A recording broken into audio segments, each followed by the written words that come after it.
പഞ്ചാബ് കിങ്സിനെതിരെ അരുൺ ജെയ്റ്റ്ലി സ്റ്റേഡിയത്തിൽ ഇന്ന് വീശിയടിച്ചത് വെറുമൊരു കാറ്റല്ല, അതൊരു കൊടുങ്കാറ്റായിരുന്നു. ആദ്യ പന്ത് മുതൽ ബൗളർമാരെ നിഷ്കരുണം കടന്നാക്രമിക്കുന്ന രാഹുലിന്റെ ആ പഴയ വേർഷൻ കാണാൻ ഞാൻ വല്ലാതെ ആഗ്രഹിച്ചിരുന്നു.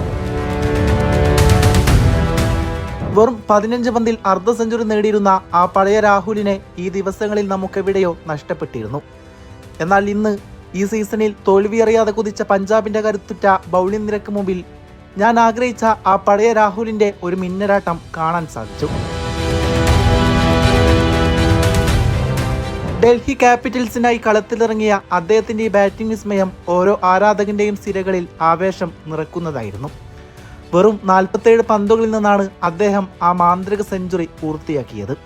16 മനോഹരമായ ബൗണ്ടറികളും 9 പടുകൂറ്റൻ സിക്സറുകളും അടങ്ങുന്നതായിരുന്നു ഈ ഇന്നിംഗ്സ്.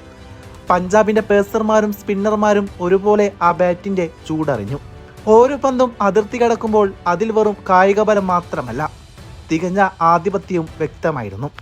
മൈതാനത്തിന്റെ എല്ലാ കോണുകളിലേക്കും അയാൾ പന്ത് പറത്തിവിട്ടു. തനിക്കെതിരെ വന്ന എല്ലാ ബൗളർമാരെയും, പ്രത്യേകിച്ച് മധ്യ ഓവറുകളിൽ യാതൊരു ദയവുമില്ലാതെ പ്രഹരിച്ച അദ്ദേഹത്തിന്റെ ശൈലി അവിശ്വസനീയവും അതിമനോഹരവുമായിരുന്നു.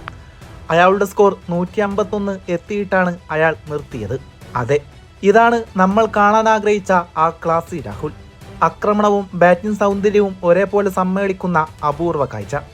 വെടിക്കെട്ട് ബാറ്റിംഗ് നടത്തുമ്പോഴും ആ ഷോട്ടുകളിലെ സാങ്കേതിക തികവും മനോഹാരിതയും ഒട്ടും കുറഞ്ഞില്ലായിരുന്നു. വിമർശകരുടെ വാക്കുകൾക്ക് തന്റെ ബാറ്റ് കൊണ്ട് ഗംഭീരമായി മറുപടി നൽകി. യാതൊരു സമ്മർദ്ദവുമില്ലാതെ മൈതാനത്ത് പൂർണ്ണാധിപത്യം സ്ഥാപിച്ച ഈ ഇന്നിംഗ്സ് തീർച്ചയായും ഓർമ്മിപ്പിക്കപ്പെടും.